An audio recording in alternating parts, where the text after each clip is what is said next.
Hey everyone, welcome back to Owner Occupied. We're here today with episode 16, and we are talking about pain points for property owners and property managers. So if you own rental property or you know anyone that does, I'm sure you have heard about or felt the pain that can sometimes come in dealing with a property management company. And in fact, some of these pain points were what inspired us to create a new property management company 7 years ago when we first started our firm, because we felt like we could address these and really bring a new level of confidence and clarity to real estate investors in dealing with their rental properties. So, we're going to talk about these 5 pain points. Briefly, they are communication, fees, vacancies, repairs, and accounting. So, if any of those words inspire trepidation in your soul because you've dealt with a property manager before and you've felt the pain around those issues, this is going to be a great episode for you. And I think there's a lot here, not only for property management clients, but anyone who's in business. A lot of these pain points are going to be common ground for anyone who's dealing with customers. And I think there's some ideas that we discuss in here that can be broadly applicable. So without further ado, let's get right into it. Well, welcome to another episode of Owner Occupied with Peter Lohmann. How are you doing today, Peter? I'm feeling good today, Russell. How's your day going so far? It's going good. I've got a big event going on this evening, so getting a good start this morning and getting everything set up. It's an exciting day. Yeah. I'm looking at today's episode, and it comes out of a previous conversation that we had. But discussing pain points that property owners have with property managers and thinking through how you approach those and how other people in the property management industry might approach those, I thought would be interesting for the audience today. How's that sound for just something we can chat through today? Yeah, that sounds great. I think there's a lot to unpack there. Property managers solve for a few key pain points that real estate investors and property owners experience. A lot of these are why people seek out property managers in the first place. And unfortunately, property management companies don't always do the best job of solving these pain points. And some of these pain points are, directly correlated or come out of the experience of working with a property management company. So, yeah, I think this came out of last episode or the one before that, where we were talking about reasons that people switch management companies and things like that. So, I'll try and, we'll definitely be talking specifically about some of these topics, but I want to try and keep it broad because I think a lot of these are going to be common across industries and are not specific to property management. So, Okay. I think there'll be a lot that we can pull out and hopefully that our audience will get some value out of. So maybe pain points between businesses and customers, period. Correct. But specifically from your point of view as a property manager. Yeah. Okay. So the number one that maybe not the most important, but it's certainly the first one that you mentioned, communication issues between property managers and rental property owners. What kinds of issues come up there? Yeah. So I think this is first on the list, and I think it's also the number one complaint that I hear when I get a call from someone and they're like, "Yeah, I'm thinking about switching property management companies. I want to talk to you because my current property manager, I can't get a hold of him, or he doesn't call me back." So communication issues is what I call this number one problem. And, this runs the gamut from can't get him to call me back to they never answer when I call, or they take 2 weeks to reply to an email. It's just all over the place. And I think there's something about this issue that really drives people up the wall. And I get it. I mean, you're dealing with, in many cases, their largest asset. And when they have a question, they want to feel like someone's going to get back to them with the answer. And even if it's just to respond and say, "Hey, we're looking into this and we're going to reply back, by the end of the week." So I'm reminded of, Chris Powers, has a really excellent podcast called the Fort Podcast. And in a recent episode there, he was talking about how investors, now this is from the perspective of a general partner talking to limited partners, but it's very similar in property management. He says investors can take good news and they can take bad news. What they can't take is surprises. And that really is a nice way of summarizing this. Your clients can deal with what's going on, but you can't leave them in the dark. As so communicating with your customers, super, super important. And I think what happens in property management and probably other industries too, is that the business owner underestimates the workload or the time commitment that's involved with communication. You meet with a prospective client and you're all excited about winning the business. And so you say, yes, yes, yes, you sign them up. And you do that for a few months or even a few years, and you don't really account for the additional sort of base load of work that you're adding to your company. And soon you're just overwhelmed, and your employees are overwhelmed with, the questions and the emails and the phone calls are flowing in faster than they can keep up. So I've seen that happen at other property management companies, and we spend a lot of time and effort making sure that we do respond, promptly to our customers when they have a concern. So when you were replying to the flood of emails and phone calls, do you prioritize sort of the decision maker on your contract relationship? I'm thinking in terms of the person who owns the property that's desiring to manage, that's hiring you. That's one level of communication, but you get information coming in from tenants or from other people. Are they all treated the same? How's that work in property management? They're not treated the same. The clients, the property owners, definitely are number one priority. And Okay. we communicate that to our team often. The tenants can wait a little bit if we need to. I don't prefer to do that, but when push comes to shove, the clients need to take priority.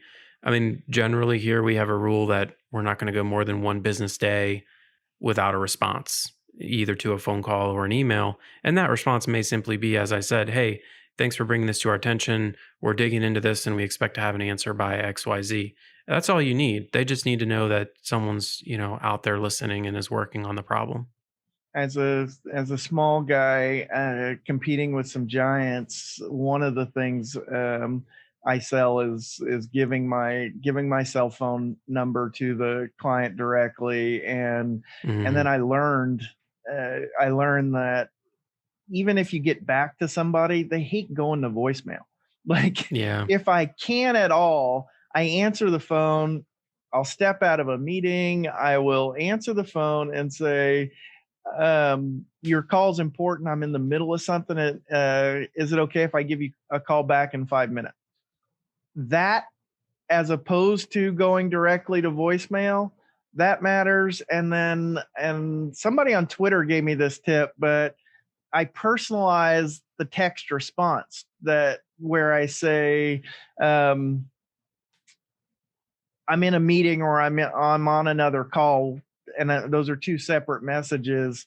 Um, I'll hit you right back, or something distinct and personal, um, Yeah. and where they're getting something, and then you have to follow back up on that. But personalizing that immediate get back to Yeah. clients is important. Yeah. We long ago, just due to the nature of property management, we passed the point where it makes sense for me to give out my cell phone. We've got about 190 clients, Right. and it's just not feasible for them to have my cell phone anymore. But they call the main office and it rings three or four different people's phones. It's kind of like whoever grabs it first, Ah. and usually they're able to help them. I hear you on the voicemail thing. I do actually find that kind of frustrating. That people don't like voicemails, and some people just refuse to leave voicemails. And then on the other end, when I leave someone a voicemail, then they call me back without listening to it. especially with, modern technology, I think voicemail makes a lot more sense because you don't have to like go through the phone tree and listen to them one by one and press Right. 7 to rewind. You can look at the text transcription or just snap right to it on your iPhone, click through the voicemail really easily. So, Right. audio communication is a useful mechanism for, you know, asynchronous information delivering or asking of questions. So, um, because the thing about voicemails is like if a client calls and leaves a voicemail with some details, then when I call them back, I can be ready with answers. Right. So I don't know. I see it both ways because I I think get it's it a too. When I call a business, generational. I think I it's a don't want to leave a generational voicemail divide. either.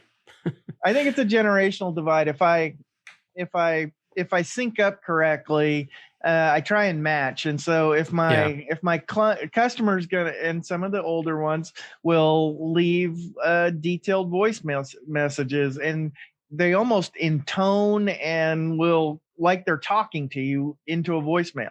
And then for those people, I know that I have to I listen to those voicemails, and it's okay when I call back to leave one. But for other folks, um, you just know that voicemail is a really inefficient way to their voice. It's full, or you can't Yeah. do it. Right. Right. It's you didn't really mean to communicate, because you left the voicemail is what you're communicating. And so if you really meant it, you would have texted me. What kind of animal are you?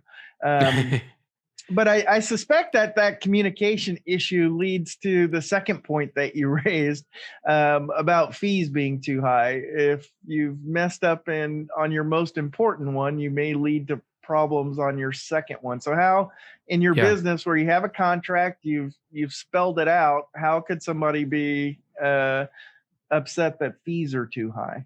Indeed. Yeah. How could they? Well, there's a lot of psychology around fees. Um, and so when someone signs a contract with us, it's called a property management agreement. It spells out, the monthly management fee, which is a flat rate. And then there's other fees that are charged as well, such as a lease renewal fee.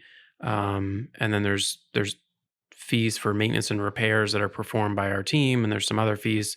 And all those are outlined in different parts of our contract and our client handbook.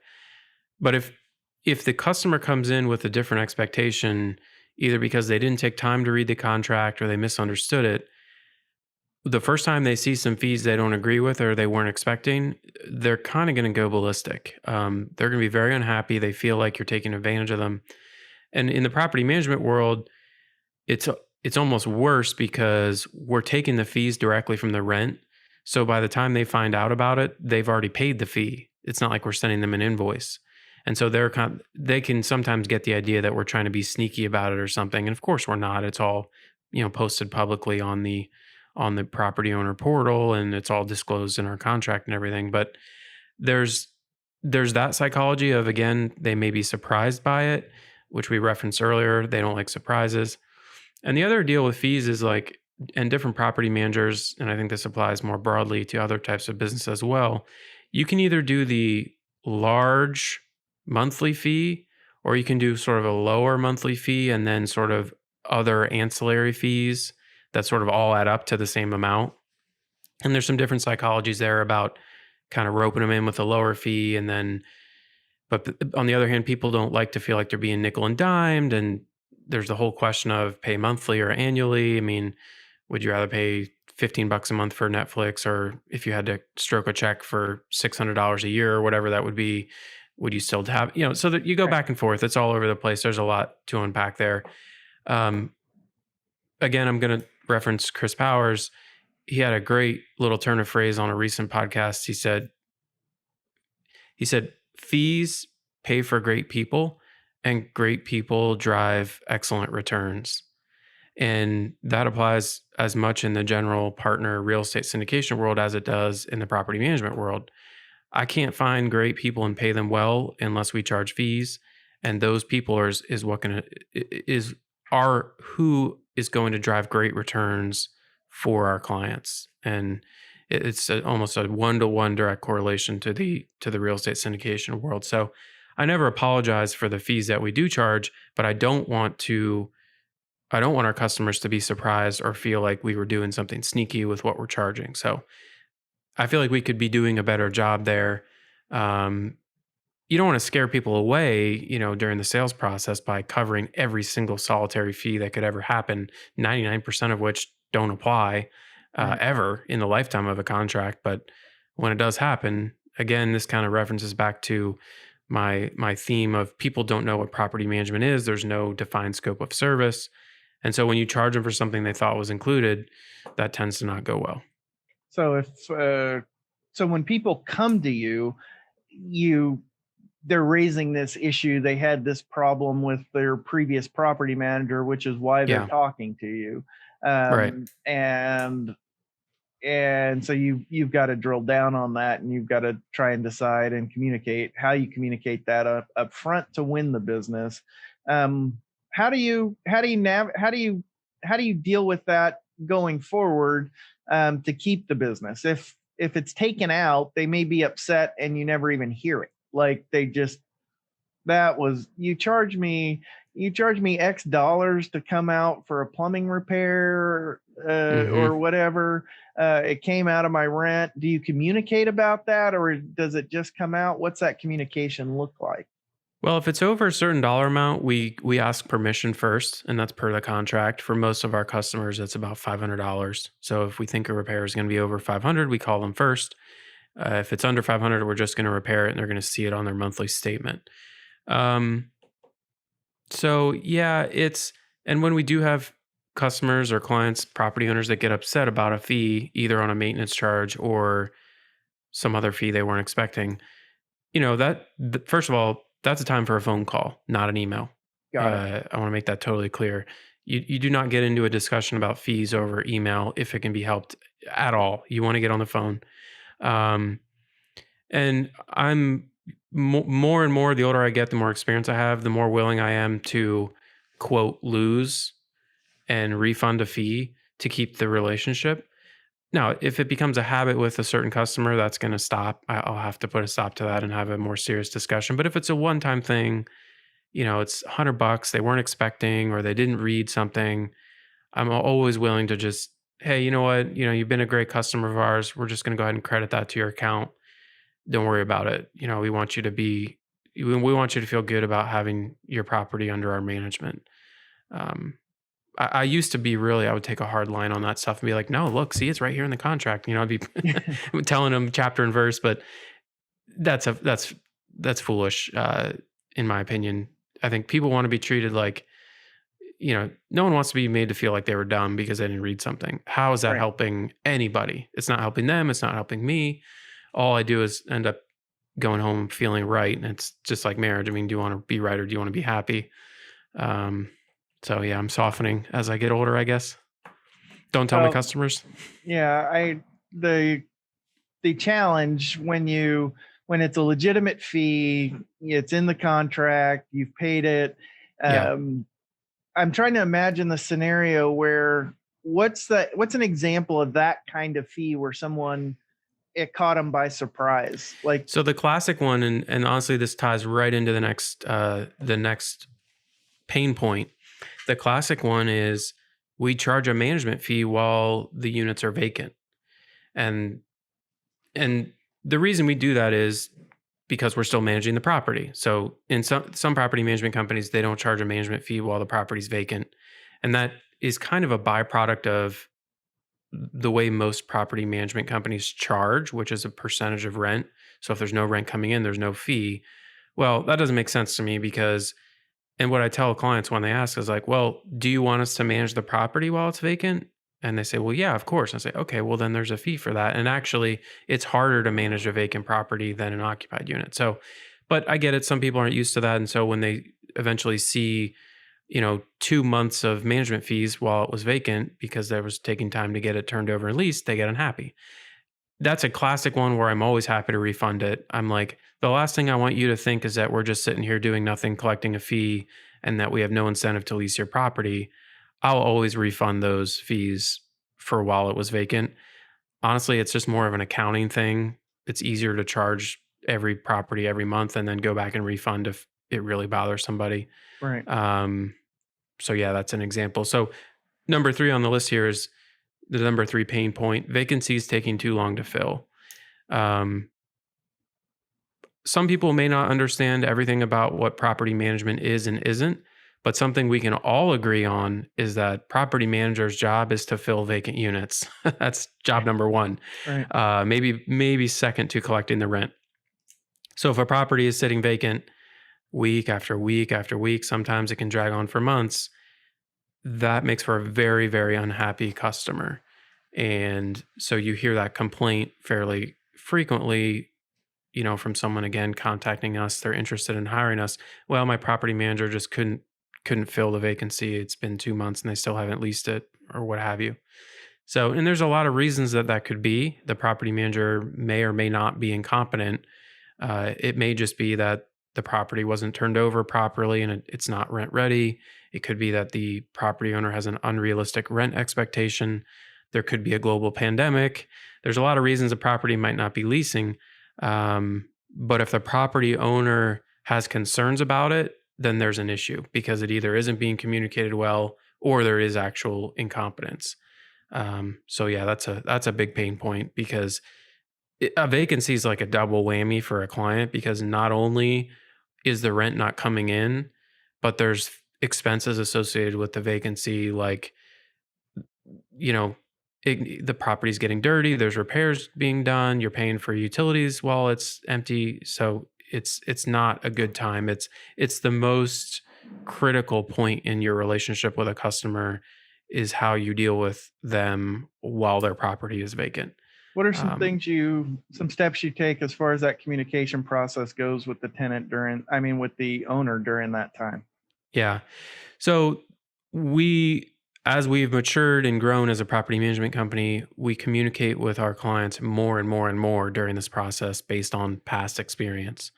And so everything from like as soon as the property goes vacant, we send them, hey, here's what's going on and here's what we're doing, here's what's next. As soon as the property gets listed for rent, again, they get like a 1-2 page document that's like, hey, we just listed your property for rent. Here's where you can find it. Here's how we're going to show it. Here's who to contact if you have questions or concerns. Here's a link to the rental listing if you want to check it out. And then we follow up. I think it's bi-weekly, every other week. We'll do like a check-in with the owner and just tell them, if the property hasn't leased yet, we'll tell them, hey, here's been the activity at your property. We did so many showings. We had this many applications. It's definitely a time for over communication. And I used to really push back on that because I sort of felt like, well, listen, we're out here leasing your property. We're busy enough as it is. Now you want us to hold your hand every week and give you a check-in call? Like, that really bothered me because I felt like they should be trusting the expert, and us reporting to them is not actually helping get the property leased any faster. It may actually be slowing things down. But I've kind of gotten over that. It's just, it is what it is. And I get it from the other side. It ties back to communication. So You're right around 500 units in a given month, or is it a given month where you tend to have more vacancies, or is it more regular than that? Is there a leasing season for you? there is a seasonality to it. We've just entered the peak season. I mean, April, May, June, July is definitely the height of leasing. And then the dead time of the year is around the holidays. From Thanksgiving to New Year, there's almost nothing that's going on. So it's good and bad because during the peak of the season, yeah, it's easier to lease things, but also you have more properties becoming vacant. Um, and then on the other hand, during the slow season, you have less becoming vacant, which is great. But then the ones you do have that become vacant, they're harder to lease. So yeah, kind of cuts So, both ways. about how many would you have in a April, May, June, July time? How many vacancies would you have? Um, we'll be turning over and leasing anywhere from 15 to 20 a month during Got it. those peak times. And of those 15 to 20, how many of those would a quick turn versus past what you would normally expect? How many of them, and then what is quick and what is normal Yeah. or longer than normal? So for us here in Columbus, from the time we get possession of the property from the old tenant, like they turn in their keys until the unit is ready to rent again and it's been turned over, that usually looks like about 2 weeks. Um, could be as soon as 1 week, could take more like 3 to 4 weeks if there's a lot of work to do and the owner's dragging their feet about approving work.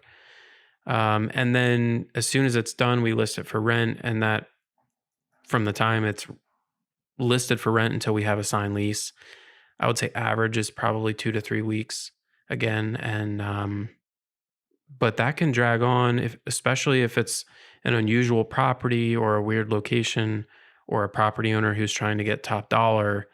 That could take 6 to 8 weeks to lease it.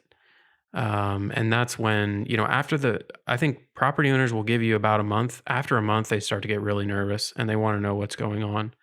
So Is that 2 weeks from the last rent check? I mean, a month since the last rent check they collected, or a month since the turn, since you a month started since it leasing was it? listed for rent. Yeah. Okay, so they sort of have that grace mentally. They have that grace period when before you got the keys, or Yeah. before you listed it, and then you're sort of on the clock there. You get a month where, but then after that, so they've sort of Yeah. made a payment, and all those expenses for a month. Maybe they've missed two rent checks. If they missed two rent checks, you've got a conversation. Yeah. And this depends a lot on the type of customer it is. I mean, is this a real estate investor who owns 20 units, or is this a homeowner who just moved out? That's a totally different mindset. And what also factors into that is how long have they been a customer of yours? If you've dealt with somebody for 6 years, like we have with many of our clients, and they've been through this twice before, they're probably going to leave you alone because they know that you know what you're doing and you're on it. You're going to show it. You're going to get at least. You're going to get a good tenant in there. They've done this before with you, so that helps a lot. But if it's a brand new client, especially if they just turned over the property to you, or it's the first turn they're doing with you, it's a high intensity event for them. Do you let the property owner make the call on the tenant ultimately? Do you bring them every applicant? Um, to do you screen and just bring them the high quality applicants, or ones that you would recommend? What's the balance there? Sure. So our application process is first come, first serve. So we have a very objective set of criteria by which we approve people. So if we have an applicant who meets the criteria, they are approved from our company. And for our clients who are on our gold plan, which is our high end plan, we do allow them to have final tenant approval. So at that point, we'll approach the property owner and say, hey, we've got this tenant or group of tenants. They've been run through our background check and our credit, criminal eviction, all that. They're good to go. We're just calling to get, final approval from you. But that's probably less than 10% of our clients. The rest of them are on a lower plan where we just approve it and sign the lease, and they know Whoa. that going in. Oh, is that customary, or is that I'm just curious, Um, is that customary? That's fairly typical, yeah. I mean, that's kind of why you're hiring the property management company, is to screen and approve tenants. In theory, they they should know how to do it better than you, since we lease 150 units a year or so. We've been doing it for 7, 8 years. So you would hope we would have a better idea of who to approve than the owner would. But sometimes owners do want that. They want to know at least a little bit about who's living in their house or their rental. And so, yeah, we do offer that on the gold plan. Got it. That's an interesting dynamic. It's hard. I'd imagine that wanting that sign off on that, for Hmm. at least making that decision. Our interest is aligned, but you've got that pressure of wanting to get someone in there that that I might want to.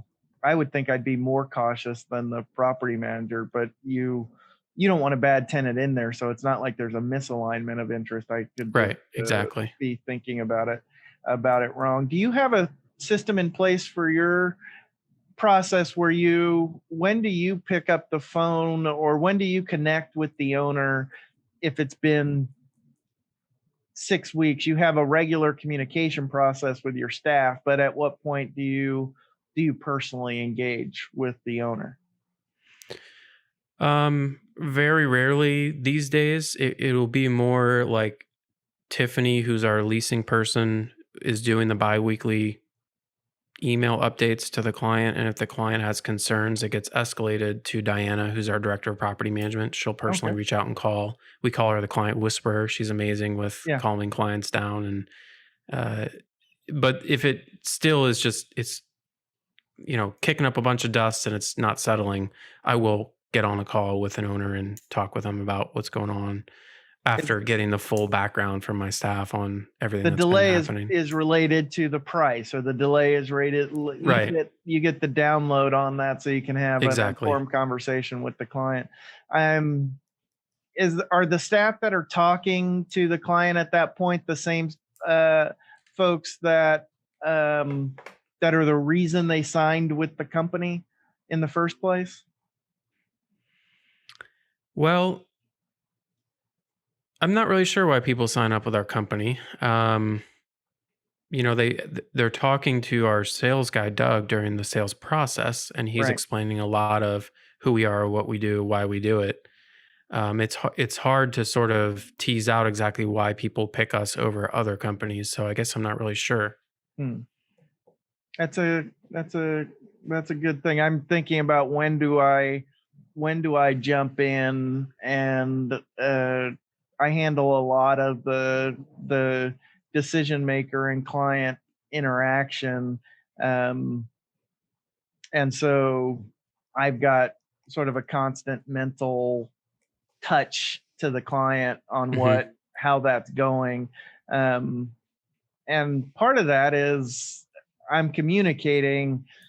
Often I care as much about the resolution or the success or the progress of the project as they do, so we're on the same side, and they feel that. And so if there's hiccups, bumps, disappointments, um there's sort of an emotional connection. We're going through it together, and they feel that. And so I I tend to bond with my clients over that. Sometimes they're calming me down because it's not going the way we wanted, and I'm asking them for more, or changing strategy, or suggesting something I else, see. and they're, Russell, relax, we're going to get through this. So it's a That's little interesting. different, but how I put myself into your shoe, and say, I want the I want the I would want the property manager, I would want the property owner to know that I'm just as anxious that the unit hasn't rented as they are, or that it's on my mind, and it's something I'm thinking about Yeah, regularly. that's really interesting. I it's very different for us or for me. I don't experience that connection with most of our clients anymore because I just don't deal with them as much, and there's so Right, many of them. right, And my interest when there's a problem, and either a property's not leasing, or there was a mistake made, or they're not, they're not getting the rent that they wanted, or there's a lot of expenses at the property. Um, my interest in that problem, such as it extends only as far as, is there a problem with our system? Is there an issue with the way we're doing things that caused that problem? If there is, I want to fix that immediately. I want to fix the underlying problem that caused that issue, by updating a checklist, or adding a step, or improving how we communicate between departments, whatever we need to do so that doesn't happen again. The specific problem that one client is having that one time bores me, right, unfortunately. right. And maybe that just means I shouldn't be involved with clients because I just don't have the right mindset for it. But I don't know if I'm just burnt out on it, or I've just seen so many clients who we bend over backwards for, and then they sell the property 30 days later with no notice. Um, but yeah, so the problems interest me because I want to know if there's something about the way that we manage property that is not being done correctly. The specific client, and they're upset and they're sad about their property not leasing. I don't get involved in that way anymore. And that could be wrong. I'm not saying that my way is the right way, or it could be just a byproduct of two totally different lines of business. I'd be Yeah, that's interested in that interesting. analysis. That's why I was asking how many they were and during the rent season. So if if I have 15 to 20 turns that are in April, May, or June, and the vast majority of them happen in that pre-crisis mode, then the number in any particular month is three, four, or five what I would call crisis situations or outside the norm. Hmm. I would be I'd be meeting them in person, talking through it, ask them how they're doing. This is everything we're doing. Do you have other ideas? Yeah. Can I add a step? Is there something else that this is what we're, something that communicates a sense of urgency and they feel it and know it, because I'm going to feel a sense of urgency about that. And even if I've thought through it and I'm not expecting any change, if they can come up with something else, I'm willing to listen because we have to get this thing resolved. Yeah, and I Um, think I think there's I think that's the right approach, and I do I know that some of our staff do that, yeah, just because that's their nature, right. which is great. So So, among the pain points that you mentioned, we come to point number 4: large, expensive repairs. Every property owner's nightmare, call from their property manager. How do you navigate that issue with a property owner? yeah, so this is a common one and it's a tough one. So you know, property owners, again, they don't like surprises. And so the last thing they want is when you call, and by the way, everyone hates getting a call from their property manager because it's almost never good news. It's like, hey, by the way, the furnace broke last night in the middle of the night when it was really cold out, and we had to send someone to repair it, and it was 15 years old. They said we had to replace it. So it's about $2,500. So, that's tough enough for a property owner or an investor. Um, if you've built up some trust with them along the way, it tends to go fairly well. If you haven't done so, this can go poorly, because the property owner is wondering in their mind, like, okay, did this guy, hire his cousin for this and they're, making a cut off it? Or did they really troubleshoot this properly? Or are they getting, taken for a ride by the contractor who's just, trying to make a buck? So there's a lot of uncertainty that comes with placing your property manager in charge of large, expensive property repairs. And so, as the property manager from our side of it, we need to communicate as clearly as we can what the problem was, what was done, and why. And that's going to go a long way toward rebuilding or keeping that trust. Does But it it matter, from your experience? Does it matter with the customer if it's an in-house repair or an outside vendor? I haven't seen much of a difference there. I think in both cases, you have the same sort of trust deficit to overcome anytime there's a large expense.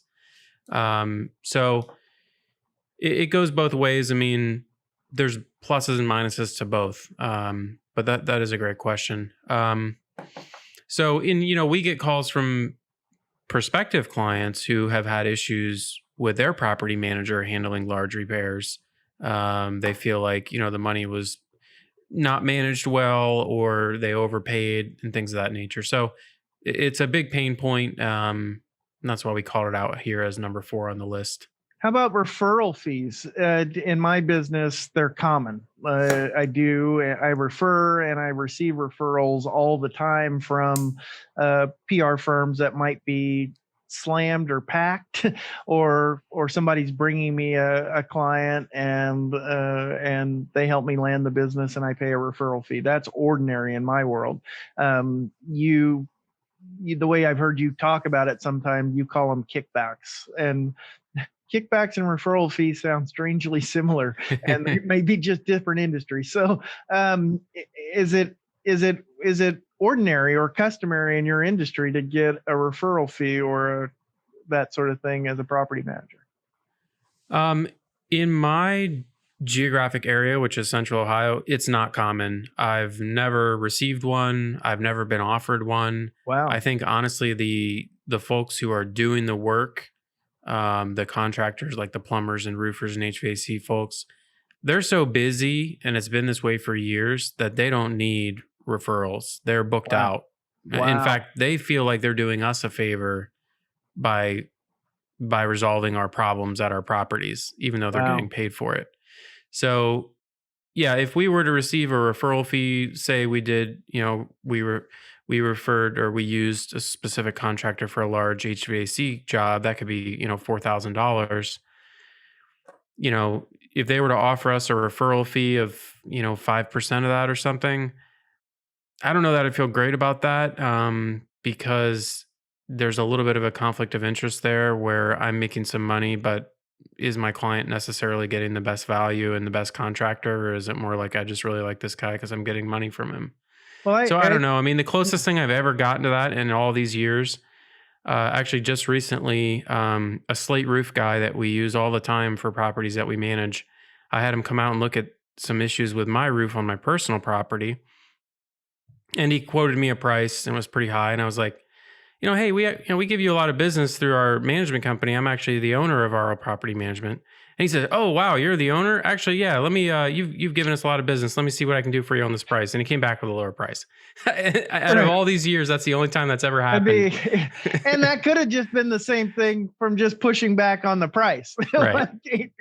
That kind of conversation. Yeah. That's an interesting dynamic. I would think if you've selected the contractors based on the criteria that's who you're calling, if you have a plumbing thing, that when you're evaluating that, to approach the plumber. And anyway, I could imagine a scenario. Do plumbing companies approach you and try and win your business for your call us on your, let us be your first call if you have a plumbing issue? Do they approach you, or are you being hit up by salespeople? Plumbing companies definitely don't, because there's like a shortage of licensed plumbers. Got it. Yeah. Other trades people do, mostly like painters and cleaners, kind of, I feel bad saying this, but kind of on the lower end of the trade status hierarchy. Right. But the problem is, a lot of these folks, so whenever that happens, we're always really friendly. We say, yeah, we'd absolutely love you to add you to our vendor list. Please send us X, Y, and Z. And it's like their W-9, their proof of insurance, and their proof, basically their paperwork. Right. And 99% of them never do that. And so we can't hire them. And it's like, got it. All right.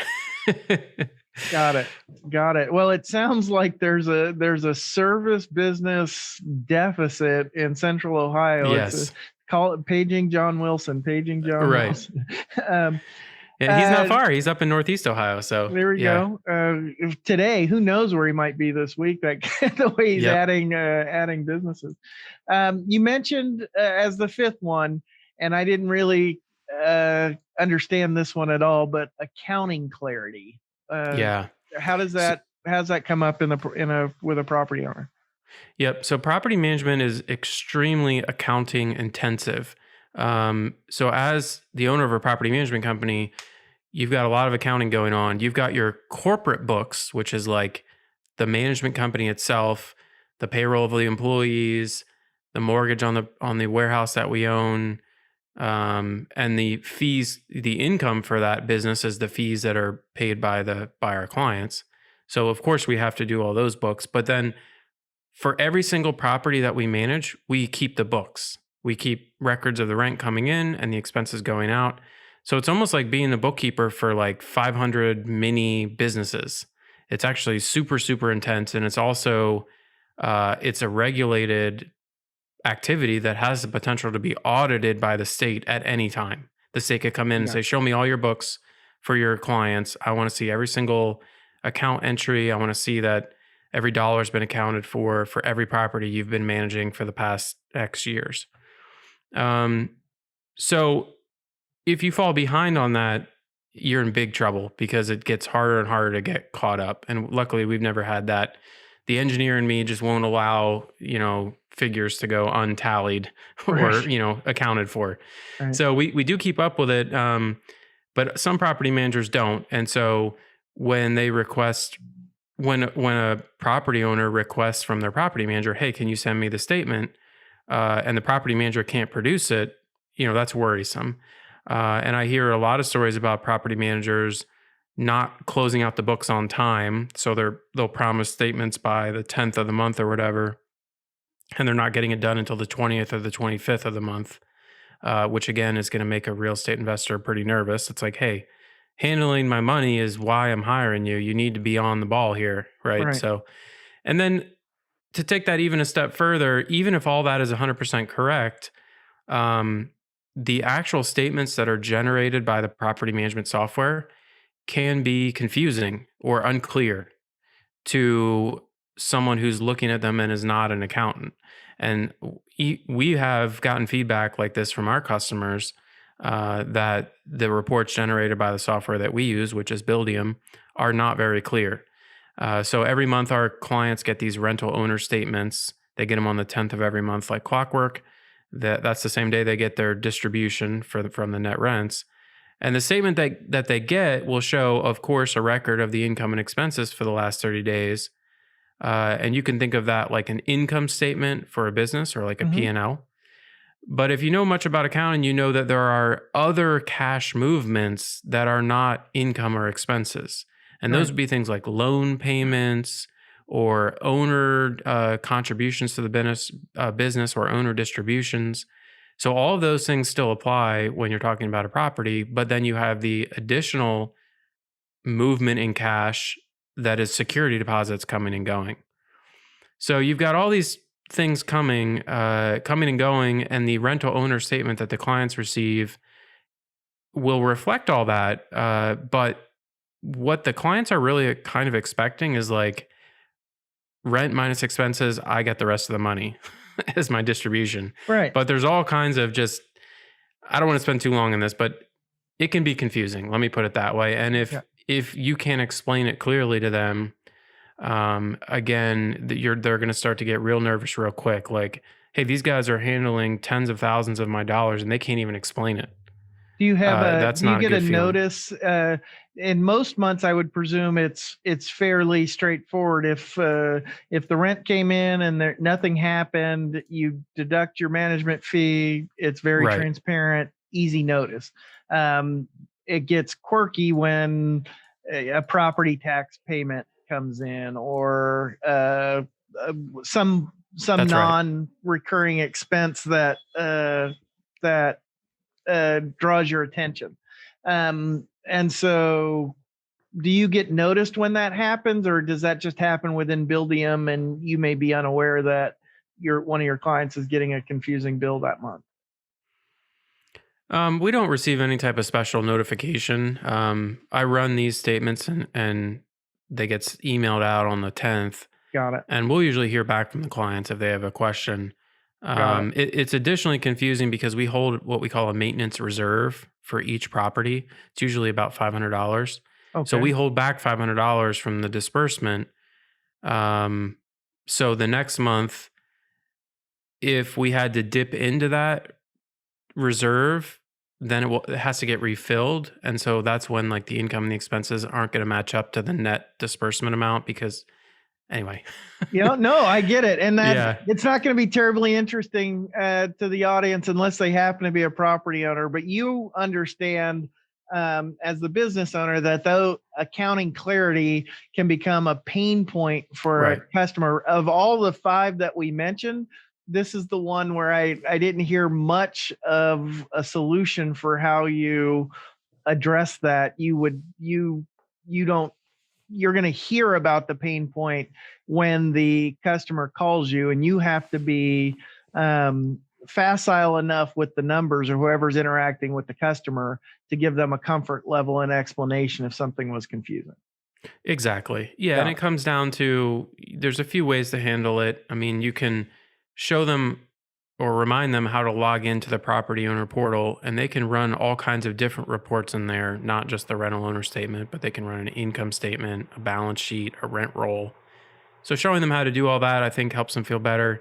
And then, yeah, just going through it line by line with them and explaining everything sort of like I just explained to you, again, that goes a long way. And a lot of this information is covered in some of our introductory emails and things like that, but not everyone reads that or retains it.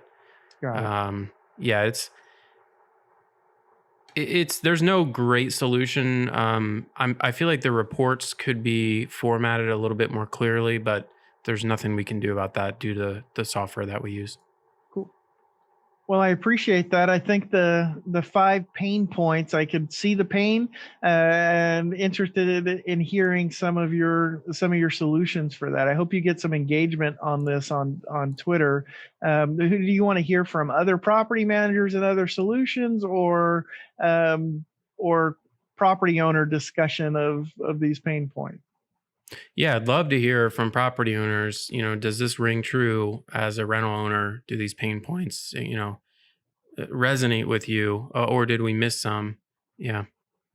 All right. Well, thanks for another episode of Owner Occupied, and look forward to our conversation next week. Thanks, everyone.